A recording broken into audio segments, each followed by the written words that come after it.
fiction based on true incidents, research studies, and media reports. All dialogues, conversations, visuals, or scenes are created with cinematic liberty to take the story forward and are not intended to influence, motivate, authenticate, or criticize any profession, religion, ailment, or any person alive or dead.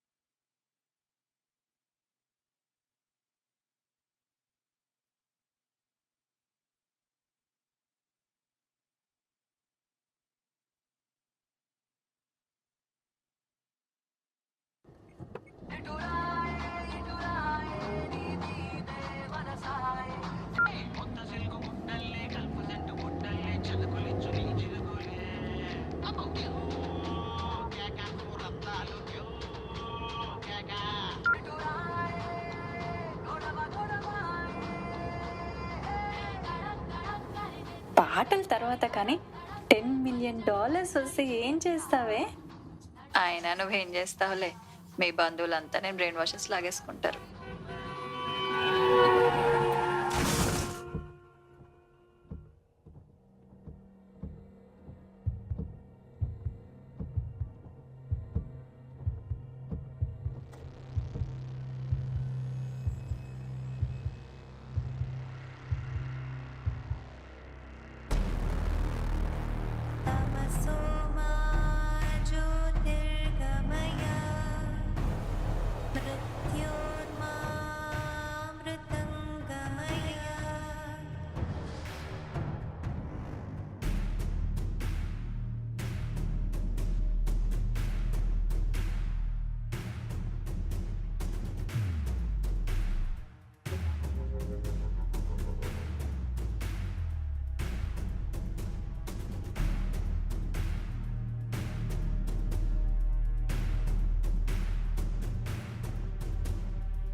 Sameera, Sameera, wake up. నీకు ఒక important విషయం చెప్పాలి. ఏమైంది అవని? Accident అయిన 3 months నుంచి మనం ఇంత అనీజీగా, అన్కంఫర్టబుల్గా ఎందుకున్నామో ఆలోచించావా? నేను చెప్పేది నీకు సిల్లీగా అనిపించవచ్చు, బట్ ప్లీజ్ కాసేపు విను. నేను యాక్చువల్లీ వెయిట్ చేస్తూ ఉన్నా మనం ఇలా డిస్కస్ చేయాలని. నువ్వు ఏం చెప్పబోతున్నావో నాకు ఆల్రెడీ తెలుసేమో. నువ్వు చెప్పు ముందు. ఆ యాక్సిడెంట్లో మనం ఆల్రెడీ చనిపోయాం.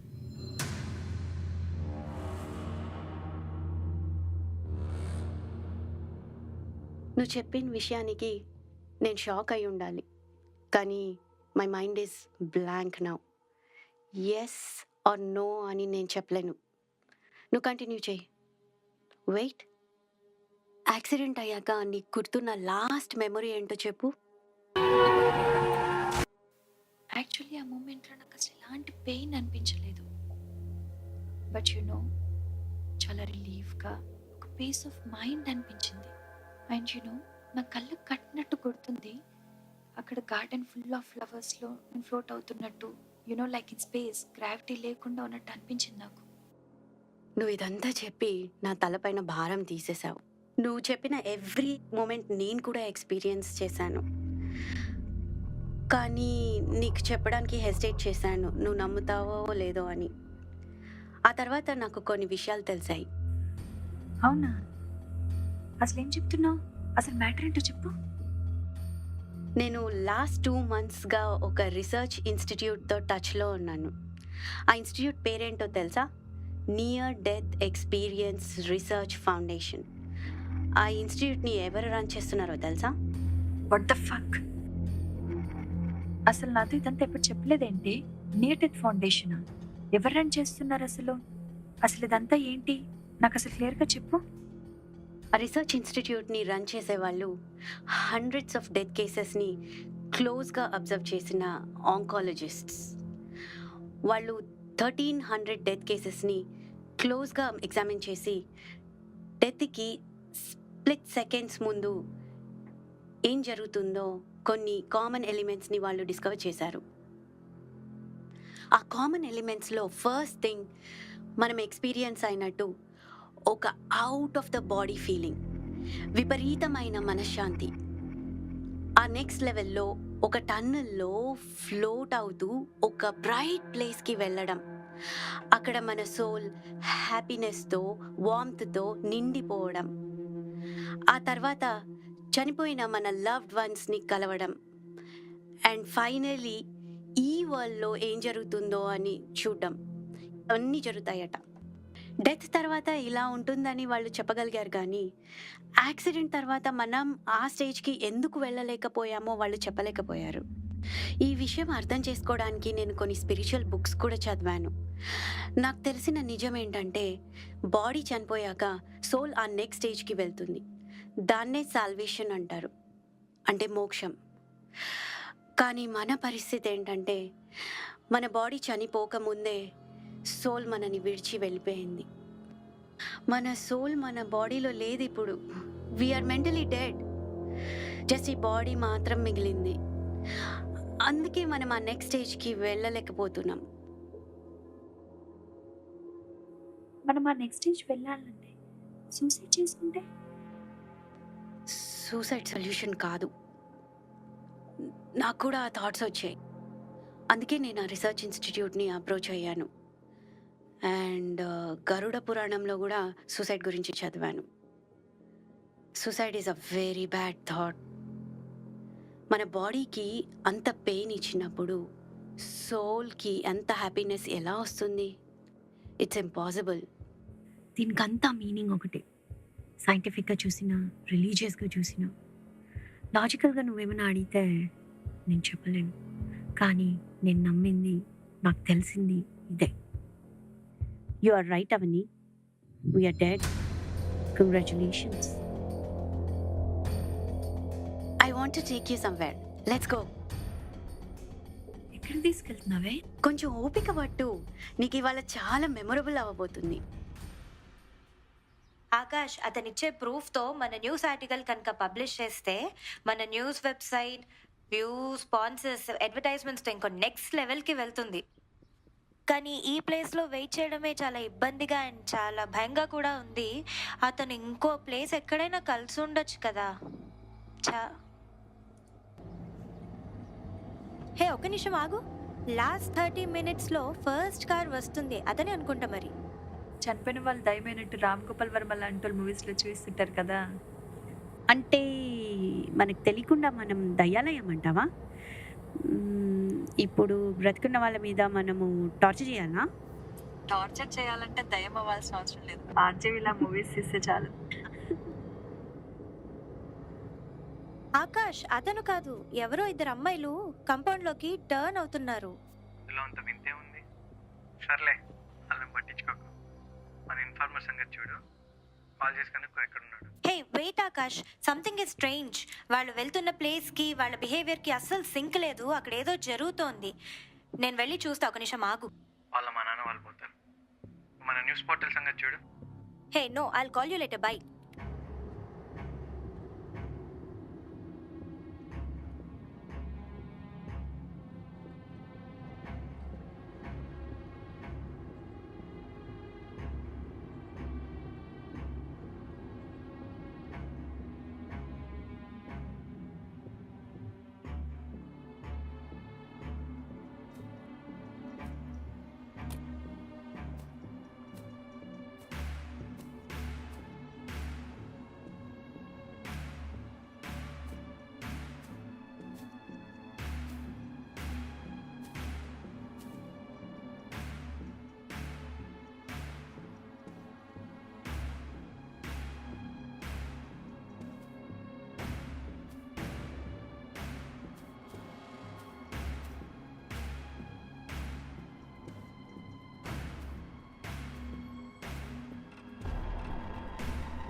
మన పురాణాల్లో, భగవద్గీతలో ఏముంటుందో తెలుసా?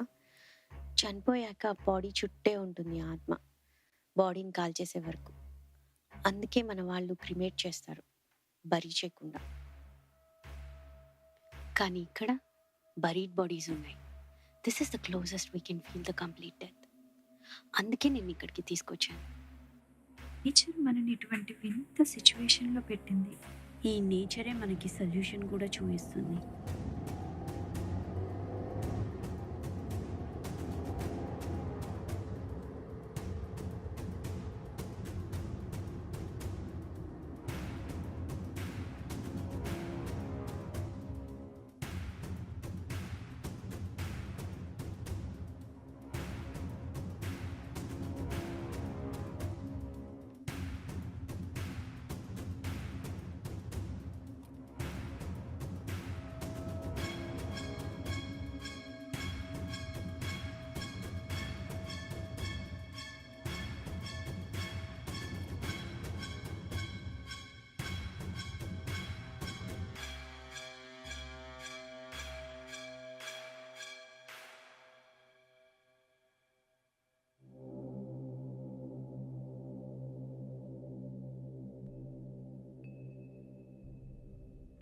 ఇవాళ నేను చూసిన ఇన్సిడెంట్ చాలా డిస్టర్బింగ్గా ఉంది. ఎవరూ ఈజీగా యాక్సెస్ చేయలేని గ్రేవ్యార్డ్కి వెళ్ళి అక్కడ ఏ గ్రేవ్ స్టోన్ దగ్గర టైం స్పెండ్ చేయకుండా ఆ ఇద్దరు అమ్మాయిలు అక్కడ ఏం చేస్తున్నారో అంతుపట్టట్లేదు. వాళ్ళ బాడీ లాంగ్వేజ్, బిహేవియర్ కూడా చాలా డిఫరెంట్గా ఉంది. ఎలాగైనా వాళ్ళతో మాట్లాడి మ్యాటర్ తెలుసుకోకపోతే నా బ్రెయిన్ బద్దలయ్యేటట్టుంది. ఇంటిని సేల్కి పెట్టారు కాబట్టి వాళ్ళతో మాట్లాడే ఛాన్స్ ఉంది. Let me try.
Hello Akash, నీకు ఒక చాలా ఇంపార్టెంట్ విషయం చెప్పాలి. ఏం సార్ ఆ అమ్మాయిలు అంత బాగున్నారా? ఏ, నీకెప్పుడు సీరియస్గా ఉండాలో తెలీదా? ఛ.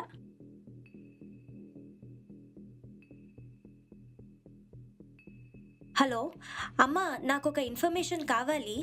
నేను యాక్చువల్లీ ఒక బుక్ రాస్తున్నాను. చనిపోయిన వాళ్ళకి ఎటువంటి సెమినీస్ చేస్తారు? చనిపోయిన ఆడవాళ్ళకైతే పట్టు చీర కట్టి స్నానం చేయించి పసుపు కుంకుమ పూలు పెట్టి నోట్లో పచ్చి బియ్యం పోస్తారు. అయినా నీకు ఇవన్నీ ఎందుకే? ఇందాక చెప్పాను కదా ఒక బుక్ రాస్తున్నా అని. సరే, నేను నీతో తర్వాత మాట్లాడతాను. Bye.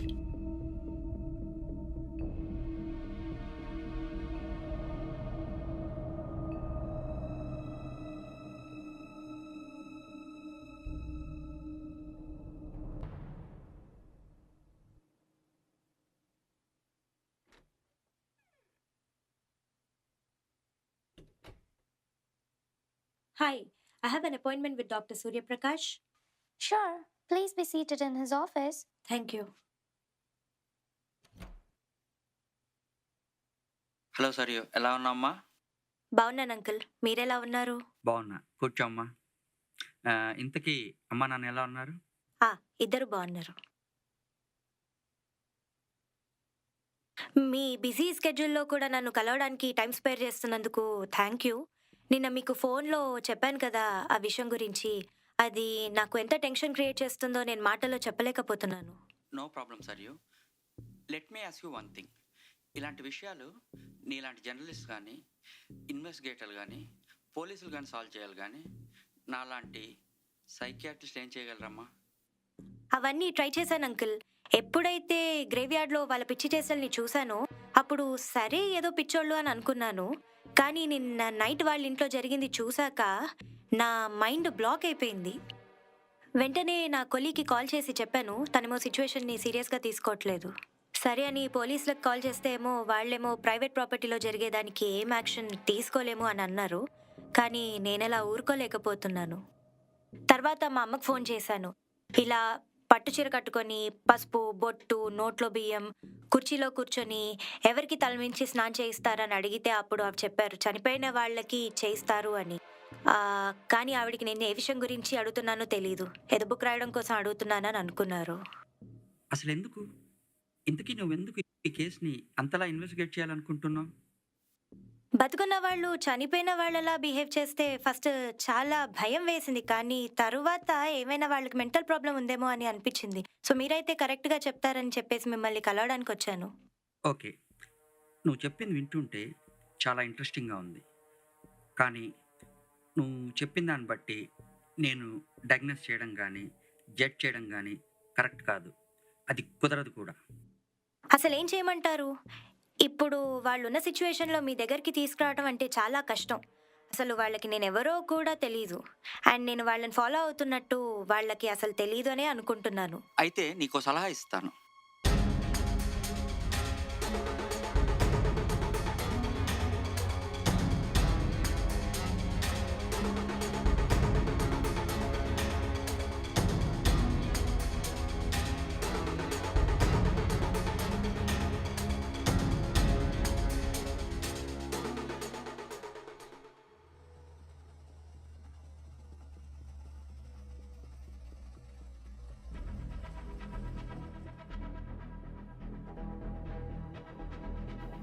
Your food delivery?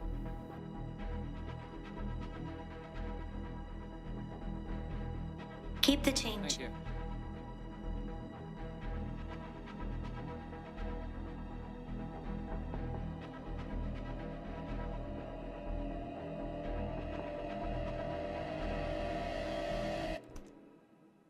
Hi, your food delivery. Thank you. Avani cash ఉందా? మీరు తెలుగువారా? యా, కొంచెం మంచినీళ్ళు ఇస్తారా? Sure, yeah, please come in.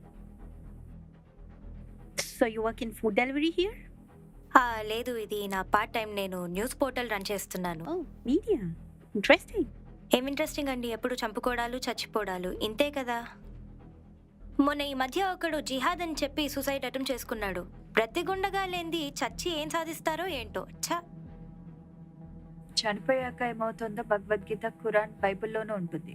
కానీ నాకు తెలుసు ఈ డిస్కషన్స్ అని నీకు చాలా ఇల్లాజికల్గా అనిపించవచ్చు. సో ఒక లాజికల్ క్వశ్చన్ అడుగుతాను, నీ రెస్పాన్స్ ఏంటో చెప్పు. ఎస్, అడగండి. కొన్ని మంత్స్ బ్యాక్ శ్రీదేవి బాత్టబ్లో మునిగి చనిపోయింది, తెలుసు కదా? ఒక 5.5 అడుగుల హెల్తీ కాన్షియస్ మనిషి 3 అడుగుల బాత్టబ్లో మునిగి చనిపోవడం లాజికలీ ఇంపాసిబుల్. అంటే ఏమైనా సూపర్ న్యాచురల్ థియరీ ఉందంటారా? కాదు, న్యాచురల్ థియరీ అని అంటాను. తను యాక్సిడెంటల్గా వాటర్లో మునిగిన ఆ స్ప్లిట్ సెకండ్లో తనకు ఒక పీస్ఫుల్ బ్యూటిఫుల్ ప్రపంచం కనిపించుంటుంది. అప్పుడు తనకి ఆ ప్రపంచంలో ఉండిపోవాలా లేదా తిరిగి తన శరీరం ఉన్న ఈ ప్రపంచానికి తిరిగి రావాలా అన్న చాయిస్ ఉండింది. అండ్ ఆమె ఫస్ట్ ఆప్షన్ చూస్ చేసుకుంది. ఆమెకి లైఫ్ అండ్ డెత్ మధ్యలో గ్యాప్ ఆ స్ప్లిట్ సెకండ్ ఉండింది. అదే కొందరికి డేస్, వీక్స్, మంత్స్ కూడా అవ్వచ్చు. అవన్నీ మనం అనుకోవడమే కదా. చనిపోయిన వాళ్ళు ఎవరైనా మన ముందు కూర్చొని మాట్లాడతారా? ఏమో, చనిపోయిన వాళ్ళు నీతో చెప్తారేమో, ఆల్రెడీ చెప్తున్నారేమో. Right now you know seeing is believing.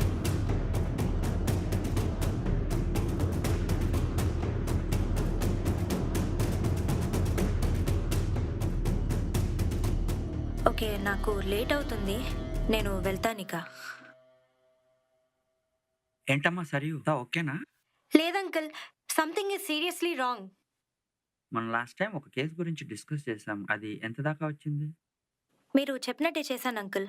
ఆ ప్లాన్ వర్కౌట్ అయింది, మనం చేసింది. లాస్ట్ టైం మిమ్మల్ని కలిసినప్పుడు వాళ్ళకి ఏదో మెంటల్ ప్రాబ్లం ఉందనుకున్నాను. కానీ షాకింగ్ థింగ్ ఏంటంటే వాళ్ళు నిజంగా చనిపోయారని ఫీల్ అవుతున్నారు. Is it really possible? Yes, it is possible. అదేంటి అంకుల్, చనిపోయిన వాళ్ళు బతుకుండడం ఏంటి? నోను, నువ్వు అపార్థం చేసుకుంటున్నావు. చనిపోయిన వాళ్ళు బ్రతికుండలేరు, అది జరగని పని, ప్లస్ నేచర్కి విరుద్ధం. మరి కొంతమంది బ్రతికుండంగానే చనిపోయినట్లుగా ఫీల్ అవుతూ ఉంటారు. ఇది ఒక మెంటల్ డిజీజ్. కరెక్ట్గా చెప్పాలంటే ఇది ఒక సిండ్రోమ్. మీరేం చెప్తున్నారో నాకైతే అస్సలు అర్థం కావట్లేదు అంకుల్. ఏది నమ్మాలో ఏది నమ్మకూడదో కూడా కన్ఫ్యూజింగ్గా ఉంది మొత్తం ఇదంతా. ఇప్పుడు నువ్వు విని అర్థం చేసుకునే సిచ్యువేషన్లో లేకుంటే కామ్ డౌన్ అయ్యాక కొటార్డ్ సిండ్రోమ్ అని గూగుల్ చేసి చూడు. COTARD, కొటార్డ్. దీన్నే వాకింగ్ కాక్ సిండ్రోమ్ అని కూడా అంటారు. అదే జీవశ్చవ స్థితి. ఈ సిండ్రోమ్తో డయాగ్నోజ్ అయిన వాళ్ళు లాస్ట్ 200 ఇయర్స్లో 100 మంది ఉండుంటారు. వాళ్ళ బ్రెయిన్ స్కాన్ చేస్తే తెలిసింది ఏంటంటే నేను, నా బాడీ, నా పెయిన్ అన్న ఫీలింగ్స్ కంట్రోల్ చేసే పోర్షన్ టోటలీ ప్యారలైజ్ అయి ఉంటుంది. అందుకే మేము చనిపోయామన్న ఫీలింగ్ స్ట్రాంగ్గా ఉంటుంది. ఇలాంటి వాళ్ళు యూజువల్గా చనిపోయాం కదా అనేసి ఆహారం మానేసి ఆకలికే చనిపోతూ ఉంటారు. ఇప్పటి వరకు అన్ని కేసెస్ ఇలాగే జరిగాయి, కానీ ఈ ఒక్క కేసులో మాత్రం నాకెందుకో కుట్ర కనిపిస్తుంది. కుట్ర? మెడికల్ కండిషన్ అన్నారు, మరి కుట్ర ఏంటి? మీరు ముందన్నట్టు వాళ్ళు నిజంగా మెడికల్ సిండ్రోమ్తో సఫర్ అవుతున్నారేమో. నో, నీకు నేను ఇందాక చెప్పిన మాట సరిగా విన్నట్లేవు. 200 సంవత్సరాల్లో 100 మందికి మాత్రమే ఈ సిండ్రోమ్ వచ్చింది. అది కూడా వేరువేరు దేశాల్లో వేరువేరు టైం ఫ్రేమ్లో. కానీ ఒకే ఇంట్లో ఉంటూ ఇద్దరికీ ఒకే టైంలో రావడం సంథింగ్ అబ్నార్మల్ అండ్ సస్పీషియస్. అంటే మీ ఉద్దేశం ఏంటి? నేను కన్ఫర్మ్గా చెప్పలేను, కానీ నా ఉద్దేశం ప్రకారం ఆ ఇద్దరు అమ్మాయిల్లో ఒక అమ్మాయికి ఆ సిండ్రోమ్ ఉండాలి, రెండో అమ్మాయి ఉన్నట్లు నటిస్తూ ఉండాలి. నటిస్తే ఆ అమ్మాయికి వచ్చే లాభం ఏంటి? సో ఇప్పుడు ఆ సిండ్రోమ్ ఉన్న అమ్మాయి నిజంగానే చనిపోయిందని నమ్మి ఆకలితో చనిపోవాలని ఆ రెండో అమ్మాయిని కోరుకుంటూ ఎంకరేజ్ చేస్తుంది. ఇక్కడ ఒక medical condition and an active crime scene is going on. ఏంటి? పోలీసులకి చెప్తే సిచ్యువేషన్ కంట్రోల్లోకి వస్తుందేమోగా. నీవు ట్రై చేయొచ్చు, కానీ పోలీసులు ఏమని చెప్తావు? అమ్మాయి చనిపోయిందని చెప్తావా, ఇంకొక అమ్మాయి నటిస్తుందని చెప్తావా? పోలీసులు FIRలో ఏమని రాస్తారు? ఏమని మోటివ్ కనిపిస్తుంది? మోటివ్ లేనిదే పోలీసులు కూడా కేసులు ఏం తీసుకోరు. అసలు ఈ సిచ్యువేషన్లో నేను ఇరుక్కోవడం ఏంటో, నేనేం చేయలేకపోవడం ఏంటో.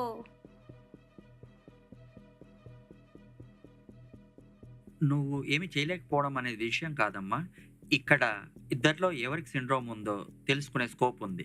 దాన్ని బట్టి మనకు ఈ కేసులో ముందుకు ప్రోగ్రెస్ అయ్యే ఛాన్సెస్ చాలా ఉన్నాయి.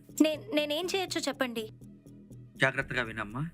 నువ్వు వాళ్ళతో మాట్లాడినప్పుడు, చావు గురించి మాట్లాడినప్పుడు ఎవరు అగ్రెసివ్గా బిహేవ్ చేశారో, ఎవరు చావు మాట ఎత్తితే అబ్నార్మల్గా బిహేవ్ చేశారో వాళ్ళకే ఈ సిండ్రోమ్ ఉన్నట్టు. మొన్న చావు టాపిక్ తీయగానే అవని చాలా అగ్రెసివ్గా, డిఫెన్సివ్గా, కోపంగా ఉంది. అండ్ సమీరా వచ్చేసి చాలా సటిల్గా, కామ్గా, కంపోజ్డ్గా ఉంది. అయితే మీరు చెప్పిన దాని ప్రకారం చూస్తే అవని ఇప్పుడు డేంజర్లో ఉంది. అంటే సమీరా ఇదంతా ప్లాన్ చేస్తోంది. నేను వెంటనే అవనికి వార్న్ చేయాలి. All the best for you and keep me posted.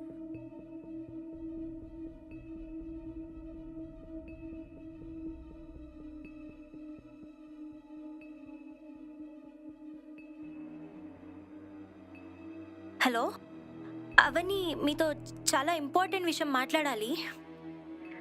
Okay, రేపు ఇంటికి వచ్చాయి. Sure, see you soon.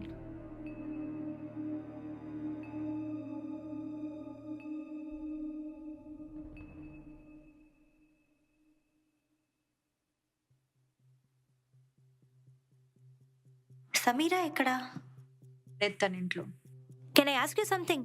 Sameera బిహేవియర్లో ఏమైనా సస్పీషియస్గా లేకపోతే ఏమైనా డిఫరెన్స్ నోటీస్ చేశారా?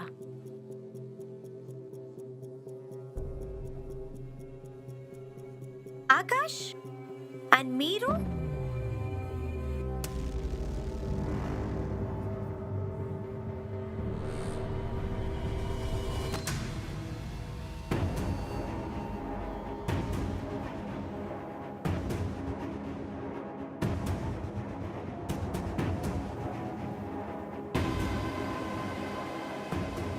నీకు చాలాసార్లు చెప్పాను కదా, అనవసరమైన వాటిలో తలదూర్చొద్దని. లాస్ట్ ఇయర్ ఈ 10 మిలియన్ లాటరీ ఎవరో చాలా పెద్ద బిజినెస్ మ్యాన్కి తగిలిందంట. వాడికి ఏం చేసుకోవాలో తెలియక 50% ఏదో చారిటీకి డొనేట్ చేశాడంట. ఈసారి మనకే కనుక ఆ 10 మిలియన్ లాటరీ వస్తే మన జనరేషన్ లైఫ్స్ అన్నీ సెట్ అయిపోతాయి. Touch wood. $10 million వస్తే ఏం చేస్తావే? అయినా నువ్వేం చేస్తావులే, మీ బంధువులంతా నేను బ్రెయిన్ వాషెస్ లాగేసుకుంటారు.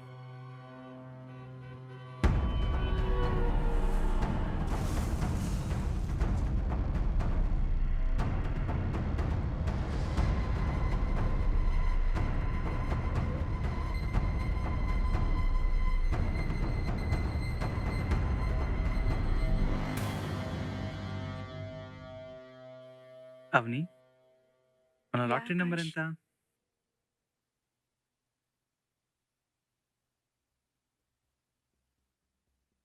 130. Huh? మనకి లాటరీ వచ్చింది తెలుసా? Wow, is it? Amazing. Wow, can't believe it. Wow. అయితే ఇది ఇమీడియట్ గా సమీరకు చెప్పేసేయాలి.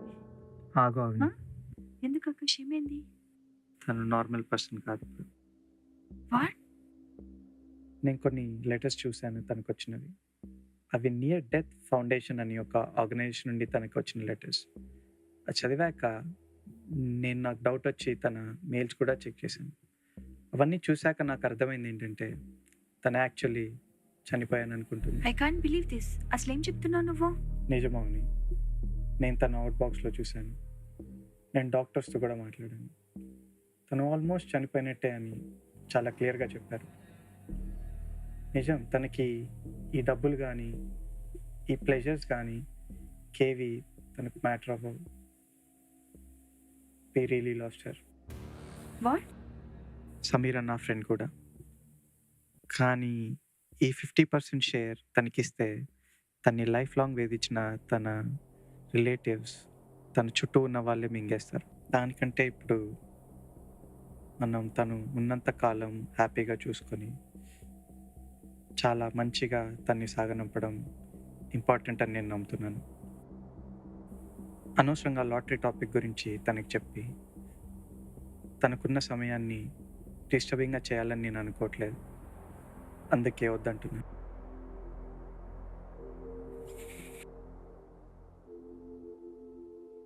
అవని, యా ఆకాష్.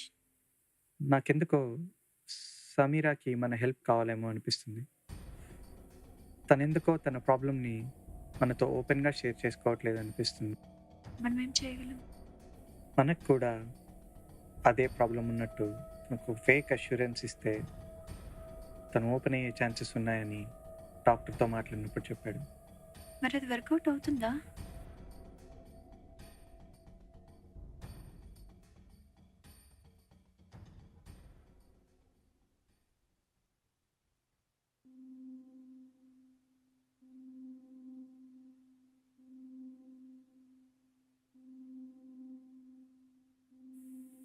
ఇవాళ పొద్దున్నే సమీరా సార్వేషన్తో చనిపోయింది.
యాక్సిడెంట్ తర్వాత సమీరా సివియర్ డిప్రెషన్లోకి వెళ్ళింది. యాక్చువల్గా తను సూసైడ్ కూడా అటెంప్ట్ చేస్తుంది. అదే టైంలో ఇంకొక ఇంపార్టెంట్ విషయం జరిగింది. అది చెప్పే టైం ఇప్పుడు వచ్చింది. ఇంకా నిజాలు విని తట్టుకునే శక్తి నాకు లేదు. తప్పదవని, తను ఆ సివియర్ డిప్రెషన్లో ఉన్నప్పుడు తను చూస్తే తను ఇంకా బ్రతికున్న లైఫ్ పెద్దగా ఎంజాయ్ చేయలేదనిపించింది. ఇన్ఫ్యాక్ట్ తనకి ఆ నియర్ డెత్ ఫౌండేషన్ గురించి, ఆఫ్టర్ లైఫ్ ఎక్స్పీరియన్స్ ఎంత హ్యాపీగా ఉంటుందో అని చెప్పి తను ఇన్ఫ్లుయెన్స్ చేసింది నేను. ఇన్ఫ్యాక్ట్ తను నేను చెప్పింది నమ్మాలో లేదో అనే శక్తి కూడా తనకు ఉండకుండా కొన్నిసార్లు సీక్రెట్గా డ్రగ్స్ కూడా ఇచ్చాను. అయినా లైఫ్ అంతా తన చుట్టూ ఉన్న వాళ్ళు తన్ని బ్రెయిన్ వాష్ చేసి అడ్వాంటేజ్ తీసుకుంటూనే ఉన్నారు. నేను జస్ట్ దాన్ని యూజ్ చేసుకొని తన చావు వైపు పంపించాను. అప్పటి నుంచే తనకి తానే చనిపోయానని ఫీల్ అవ్వడం మొదలుపెట్టింది. అప్పుడే నిన్ను కూడా తన ఫీలింగ్కి తగ్గట్టే నటించమని అడిగాను. ఆ ప్లాన్ ఫైనల్గా వర్కౌట్ అయింది. ఆ యాక్సిడెంట్లో మనం ఆల్రెడీ చనిపోయాం. You are right Avani, we are dead. నీ కోల్డ్ బ్లడెడ్ మర్డర్ ప్లాన్లో పౌండ్ చేసి ఇప్పుడెందుకు చెప్తున్నావు ఇదంతా? పోలీసులకు చెప్తానని భయమా? పోలీసుల గురించి, కోర్టుల గురించి, వేరే కాన్సిక్వెన్సెస్ గురించి ఆలోచించి చేసే పరిస్థితిలో అప్పుడు లేను, ఇప్పుడు లేను. అసలు సమీరాని ఎలా ఇన్ఫ్లుయెన్స్ చేయగలిగాను, ఇవన్నీ నాకెలా తెలుసో ఎప్పుడైనా ఆలోచించావా? అసలు ఆ ఆఫ్టర్ డెత్ సిచ్యువేషన్ ఎక్స్పీరియన్స్ చేసింది తను కాదు, నేను.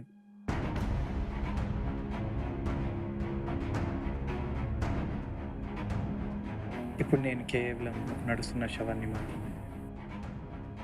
పూర్తిగా చనిపోవడానికి ఎదురు చూస్తున్నాను అంతే. నాకు ఇప్పుడు ఈ డబ్బుల గురించో వేరే సుఖాల గురించో ఆశ లేదు. ఇవాళ రేపో నేను చనిపోతే మిగిలేది కేవలం నువ్వు, మన బిడ్డే. ప్రతి తండ్రి తన పిల్లలకు కావాల్సినవన్నీ ఇచ్చి ప్రాణానికి ప్రాణంగా చూసుకోవాలనుకుంటాడు. కానీ నేను నా బిడ్డ పుట్టక ముందే చనిపోతాను. నా చావులోనే మీ సుఖం ఉండాలని చెప్పి ఇదంతా చేశాను.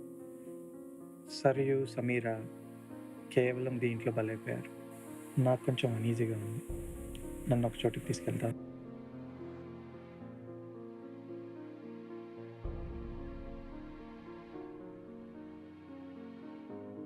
నీకు ఇది ఒక క్రైమ్ లాగా కనిపిస్తుంది, కానీ నాకు మాత్రం ఇది నా ఫ్యామిలీ మీద ఉన్న లవ్ మాత్రమే అనిపిస్తుంది. నీ వెనకాల పడి నిన్ను పెళ్లి చేసుకొని అదే ఒక పెద్ద లవ్ స్టోరీ అనుకున్నాను. కానీ ఇప్పుడు చనిపోతున్నప్పుడు అర్థమవుతుంది అసలు లవ్ అంటే ఏంటో.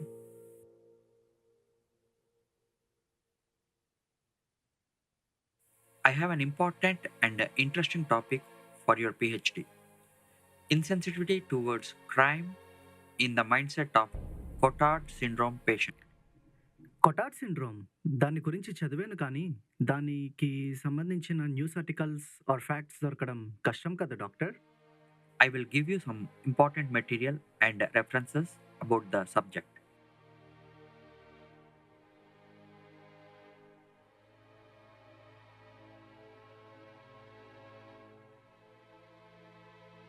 Fuck, unbelievable.